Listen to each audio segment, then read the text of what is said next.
There are places I have stood where something shifted,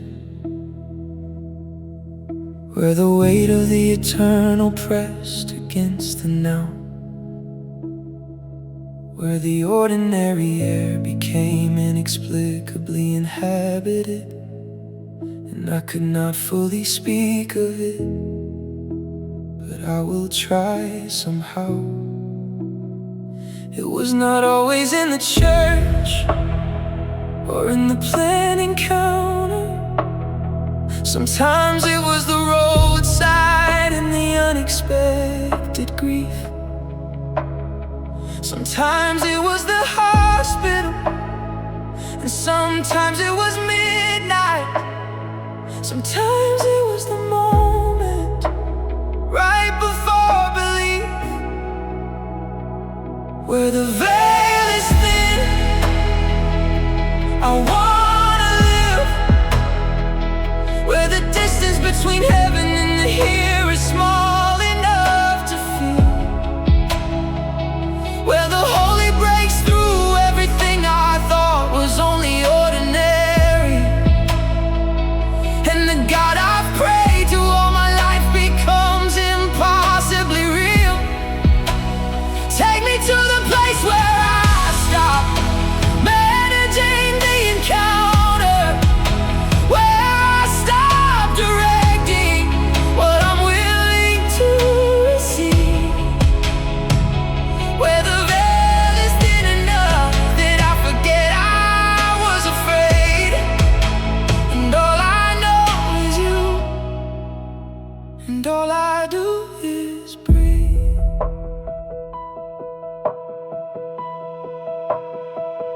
Moses hid his face because the brightness was too much for him, and asked to see the glory from the cleft inside the stone. And God passed by in goodness and in mercy and in nearness, and Moses never could explain what he had known. But he went back down the mountain with his face still burning, with a light he had not generated of his own. And the people saw the evidence of someone who'd been somewhere that left a mark no ordinary living had ever shown.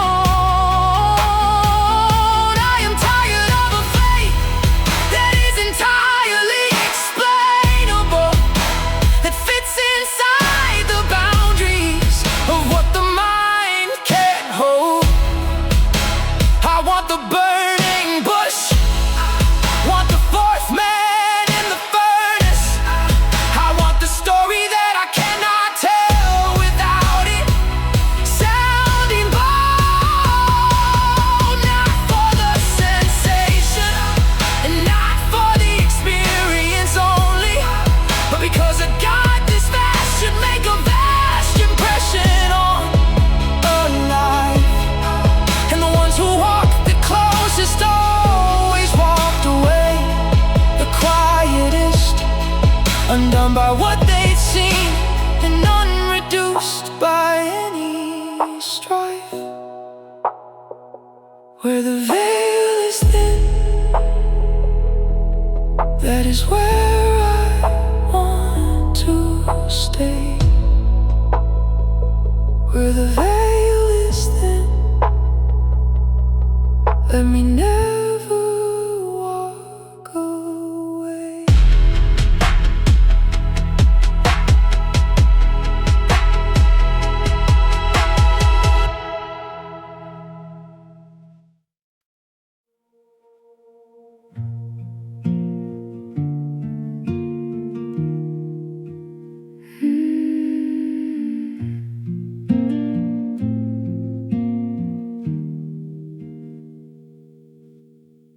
I've spent more time than I would like admitting, constructing a self that would be worth the finding, arranging all the rooms before the guest arrived, and dimming all the lights that were too blinding.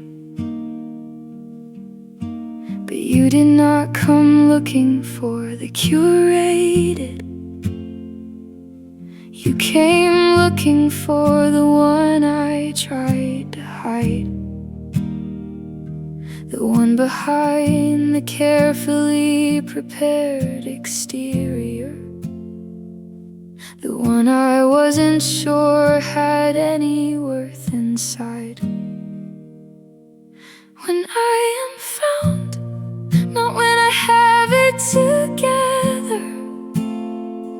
When I am found, not when the rooms are clean. When I am found exactly as the finding happens, in the middle of the mess and in between. This is the love that does not wait for the arrival of a version that I'm still too far from being. When I am found, it is enough to be found. When I am found, I am found. The shepherd did not wait inside the safety of the fold. He left the comfortable majority behind, and the search was not a casual or convenient undertaking. He went until the one lost sheep was found,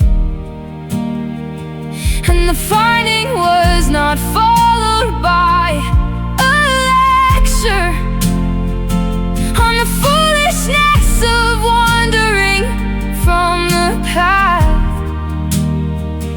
It was followed by the shoulders of the shepherd,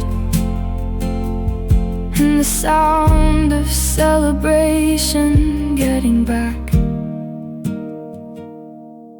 To be found is not a passive thing to happen to you. It is the moment you stop running from the search. It is the lowering of every wall you built for distance, and the terrifying wonder of being worth the leaving of the night in the open, worth the candle and the sweeping of the floor, worth the running down the road before you're finished speaking, worth the love you can't explain and can't ignore.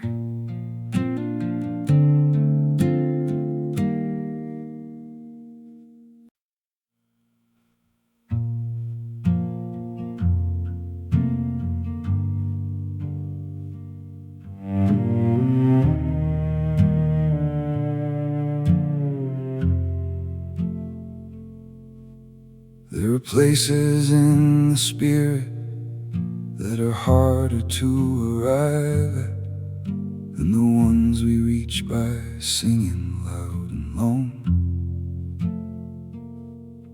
There is a depth of consecration past the surface of the worship, where the chaff and grain are finally told apart. The threshing floor is not a comfortable location. It is where the wind of God does its most honest work, where the things we thought were substance lose their covering, and the kernel of the truth is finally unearthed. Take me to the threshing floor, where the real is separated from the performance.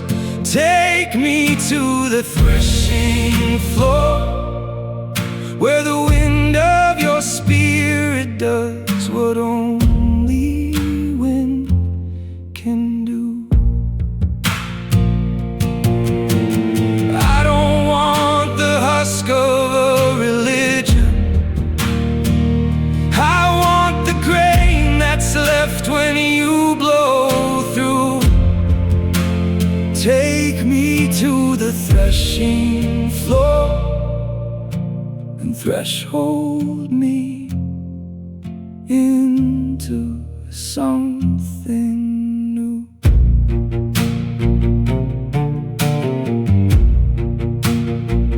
Ruth slept at the feet of the kinsman on the threshing floor, in the most vulnerable ask she'd ever made.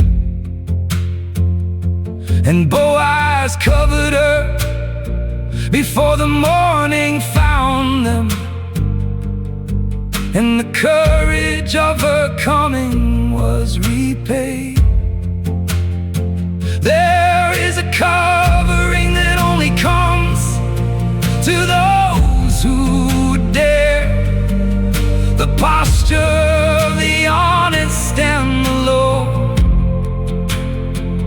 and the ones who risk the threshing floor in desperation are the ones who leave it knowing what they know. The fan is in his hand, and he will thoroughly purge the floor. The fire will burn what cannot last, and what remains will last forevermore. I do not fear the threshing, I fear the staying as I am, far more than the honest wind of heaven. I fear never knowing who I really am. Thresh me, Lord.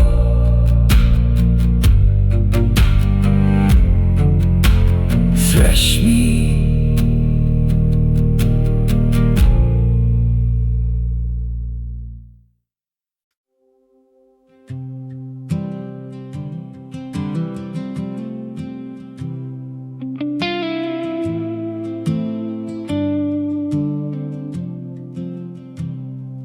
I have watched the weather of my circumstances turn without a warning into something wild, and all the preparation and the careful navigation could not keep the storm from breaking for a while.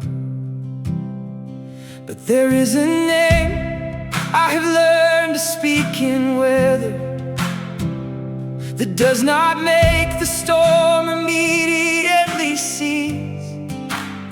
It does something different and somehow more important. It locates me in something larger than the peace. The name above the storm is still above it. When the clouds are high and the thunder fills the ground, the name above the storm has not been swallowed. It is the only voice the deepest dark must bow to now. Jesus, the name above the storm.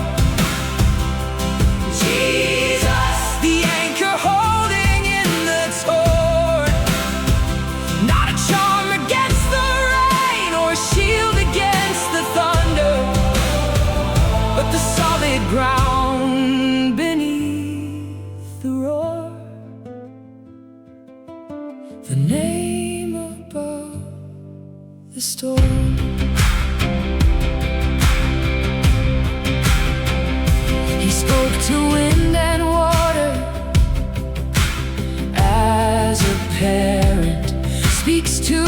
child who has forgotten who is home.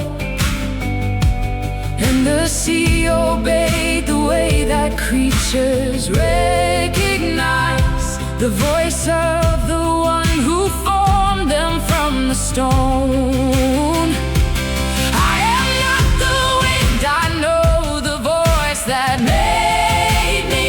I know the sound of the one to whom I owe my breath. And when the storm is loudest and the waves are at their highest, his name is what I have left. Oh, every storm has shown me something that the calm alone could never teach. That the one who walks on water was always within reach.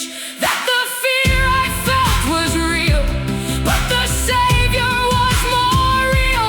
And the name I called in terror was the name that finally healed. Every storm led me back to the name above the storm.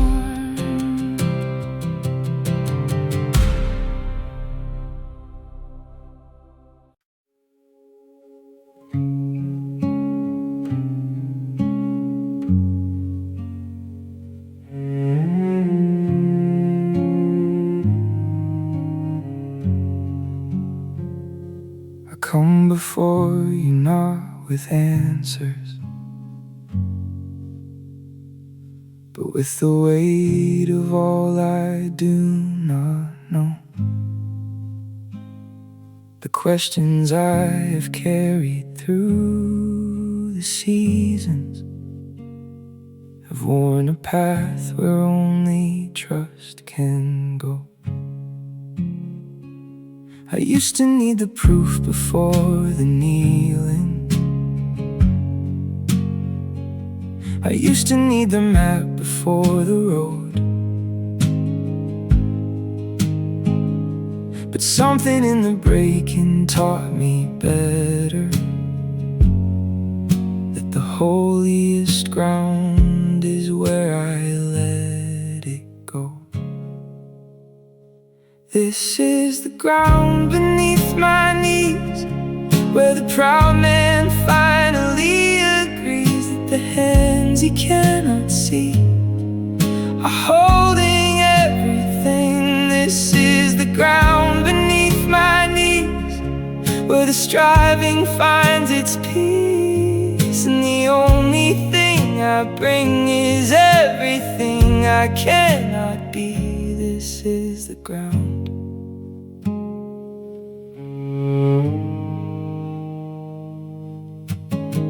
The tax collector would not lift his eyes to heaven. He only beat his chest and said, "Have mercy, Lord." And Jesus said that man went home made righteous, while the one who listed merits walked away ignored. So I will take the posture of the honest, the one who knows the distance and still comes, not dressed in the religion of the polished, but bare before the mercy of the Son. There is a paradox inside the gospel, that the low place is the one that makes you tall, that the open hand receives what fists have never carried, that the greatest act of faith is letting fall every carefully constructed self-sufficient tower, every ladder leaning up against the wrong wall. Here on the ground is where I finally find the kingdom.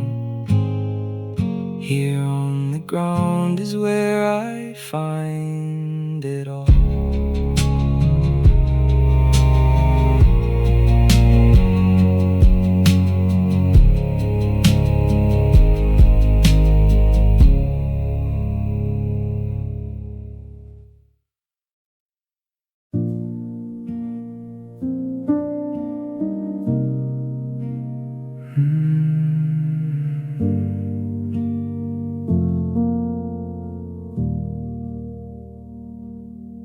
have asked for many things inside this lifetime. Some arrived and some are waiting still. Some I thought I needed, like the air I breathed at morning, turned out to be the counterfeits of what you will. And slowly through the seasons of the asking, through the answered and the silent and the no, I have found the one request worth all the others, the one desire underneath the letting go. Only let me know you. That is all, that is all. Only let me know you. Past the doctrine and the duty and the wall. I don't want a theology about you. I want the knowing that cannot be taught. Only let me know you. Let that be everything I've sought. Only let me know you.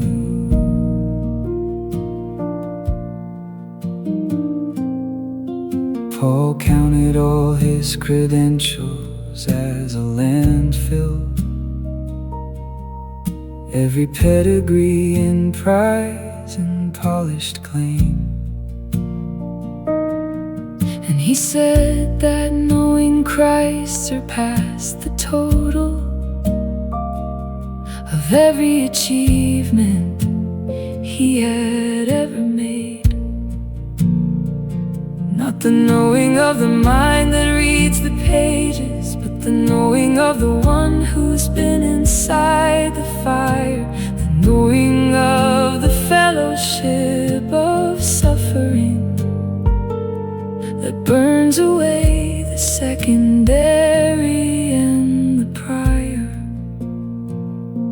that I may know him in the power of his rising, that I may know him in the sharing of his pain, that I may know him, not his concept but his presence, that I may know him and be known by him the same.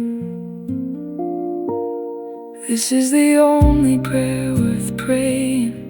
This is the only ask worth bringing to his throne. Not the blessings and the favor and the increase. Only let me know him. Only let me know.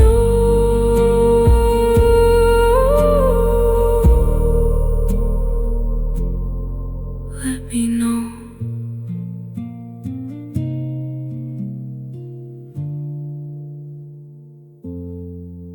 Let me know.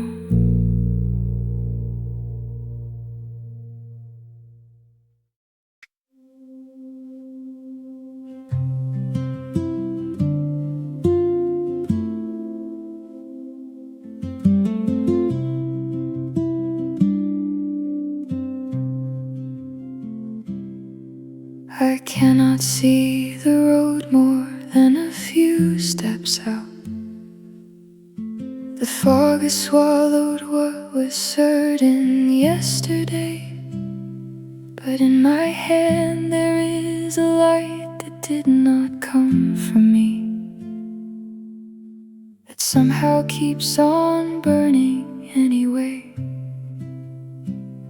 I do not know the names of what is waiting.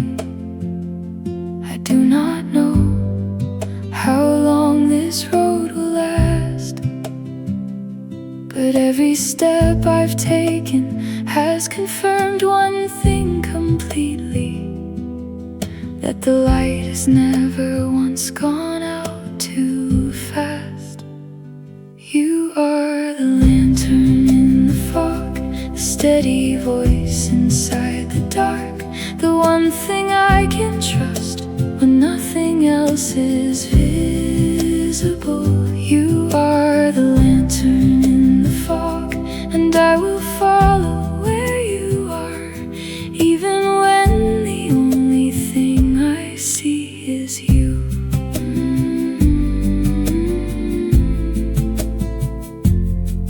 Just you.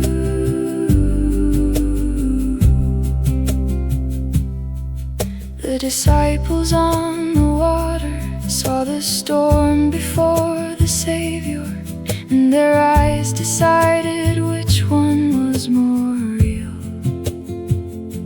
And I have made that same mistake on more occasions than I care to bring before you and reveal. But every time the water rose above the kneeling, every time the fear became the loudest thing I heard, you were already walking toward the panic, already closer than my terror, already there. Fog is not forever, dark is not the final word. Every night I've navigated was the night before the morning I deserved, not deserved by my own merit, but by mercy that decided not to leave. And the lantern never flickered, not once, not once, not even when I ceased to believe.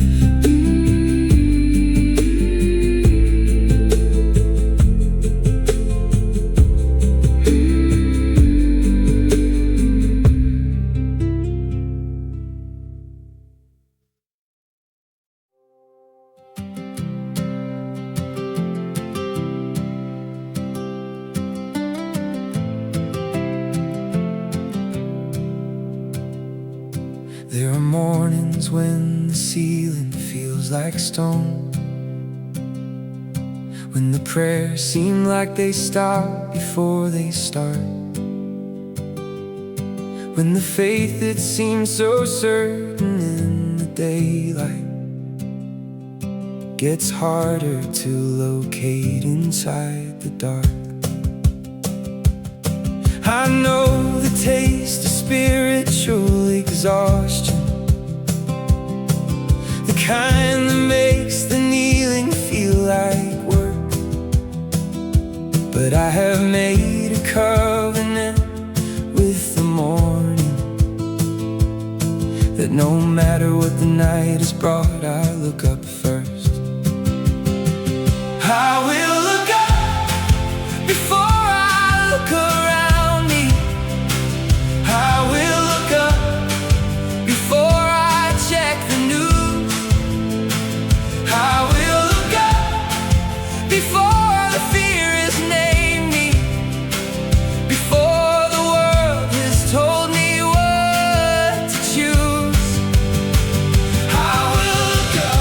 This is my first decision, the orientation of a soul that's found its north. I will look up, not because it's always easy, but because it's always, always worth it.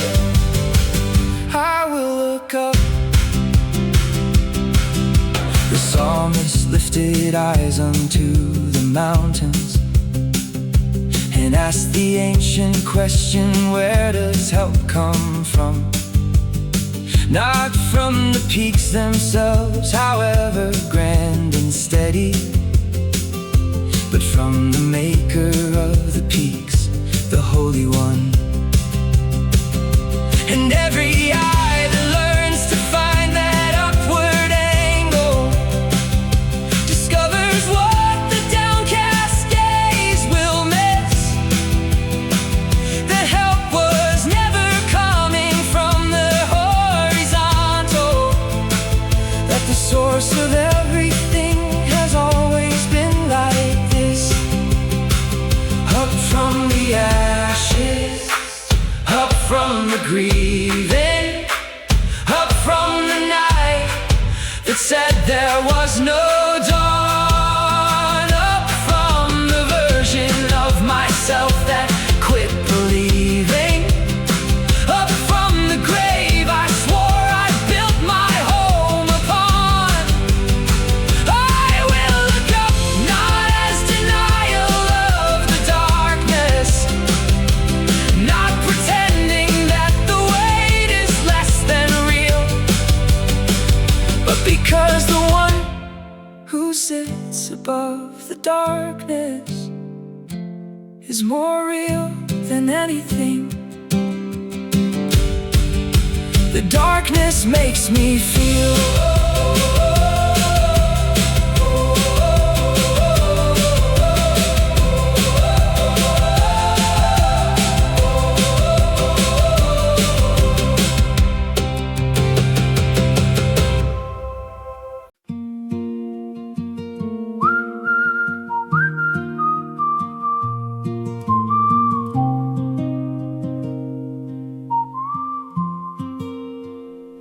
There is a nest built in the rafters of your altar, where the smallest bird has found a place to stay.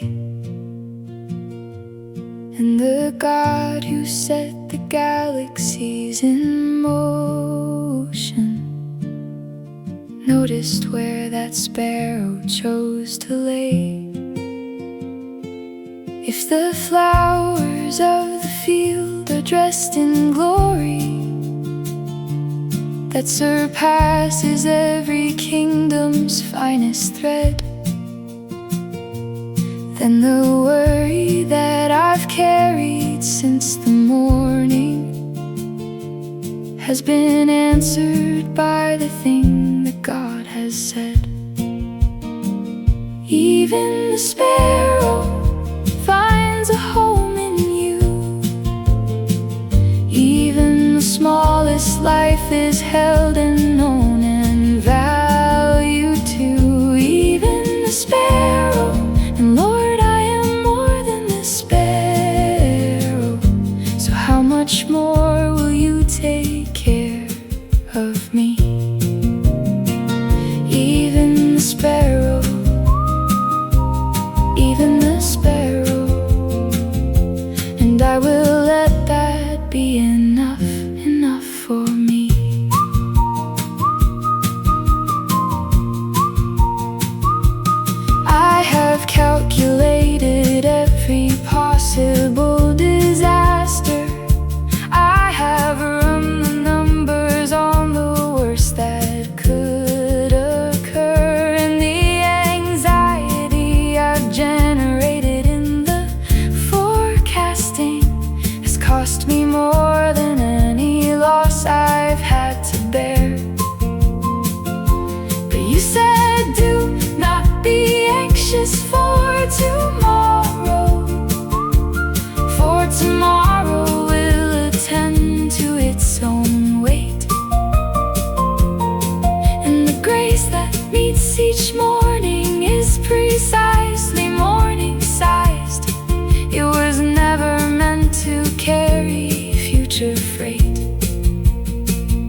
He said, come away to the quiet place, away from the crowd and the constant demand. Come apart from the noise that is pulling you under. Come and sit for a while and just let me speak. There is more being done in the stillness than motion, more accomplished in rest than the rushing allows. And the ones who have learned the language of pausing are the ones who can carry the weight of the hours. Come apart with me before the day takes everything. Come apart with me. This is where you find what you need, not in the having, in the doing, in the proving, but here in the holy unhurried with me. Come apart. Come apart. Come apart with me.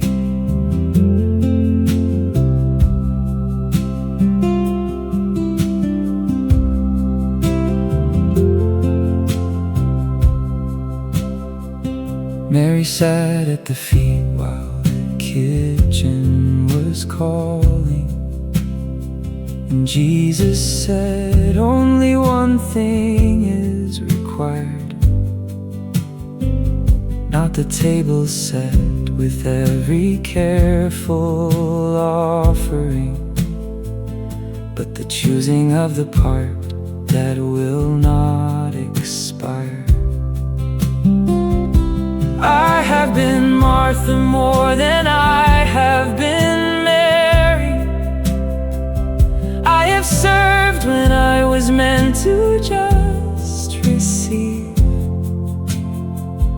and the gift I keep withholding in my busyness and function is the gift of my unhurried company. There is a version of devotion that exhausts itself in giving, that pours until the vessel has run dry. And the Father does not want the ministry without the minister, does not want the offering without the eye that looks on him because it wants to, not because it has a reason or a role.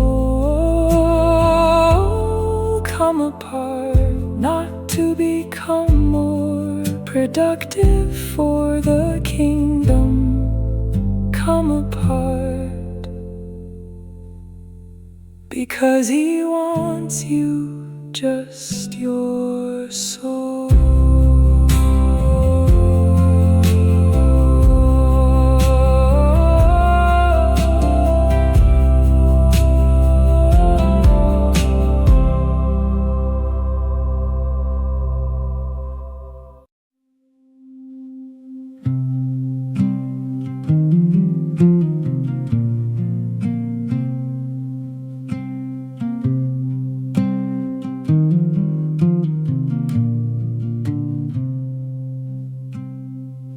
They woke to find it on the ground before them, a provision with no explanation or a source, just the evidence of someone who had heard them, who supplied the need without requiring the discourse. It appeared in the precise amount for the consuming, not a surplus and not less than what they'd need. And the lesson in the manna was the lesson in the morning, that the daily bread was always meant to teach. You are the bread of the wilderness, the portion that appears before I know to ask. You are the bread of the wilderness, sufficient for the moment and sufficient for the last. I will not hoard the grace of the morning, for tomorrow's grace will come with tomorrow's sun. You are the bread of the wilderness, and you are always enough, always enough.